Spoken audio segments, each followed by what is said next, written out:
तहज्जुद के बेपनाह फ़ज़ाइल व बरक़ात हैं, जिसका शुमार हम इंसान कभी कर ही नहीं सकते। रात के तिहाई हिस्से में अल्लाह पाक पहले आसमान पर आ जाता है और फरमाता है कि है कोई मुझसे बख्शिश तलब करने वाला कि मैं उसको माफ़ करूं, है कोई मुझसे मांगने वाला कि मैं उसको अता करूं। तो सोचें फिर तहज्जुद की कितनी अहमियत होगी। तहज्जुद की नमाज के फ़ज़ाइल के साथ फ़वाइद भी बहुत ज़्यादा हैं।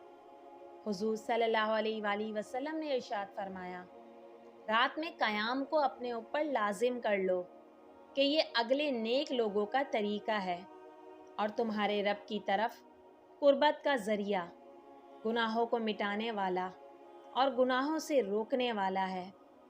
हुज़ूर अक़दस सल्लल्लाहु अलैहि वसल्लम ने इरशाद फरमाया, क़यामत के दिन लोग एक मैदान में जमा किए जाएंगे।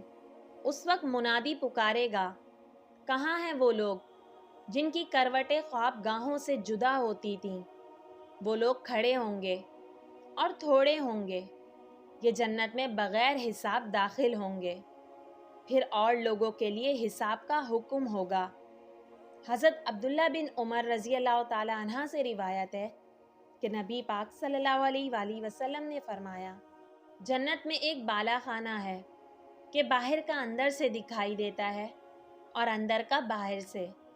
हज़रत अबू मलिक रज़ी अल्लाह ताला अन्हा ने अर्ज़ किया कि या रसूल अल्लाह सल्लल्लाहु अलैहि वसल्लम, वो किसके लिए है? आपने इरशाद फरमाया, उसके लिए जो अच्छी बात करे, खाना खिलाए और रात में क़याम करे जब लोग सोते हैं।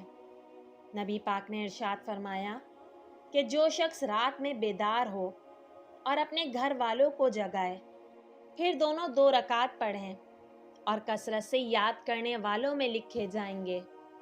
तहज्जुद की नमाज अल्लाह ने कुर्ब खुशनुदी, गुनाहों से बाज रखना और अपने पढ़ने वाले को बीमारियों से बाज रखने का सबब बनती है।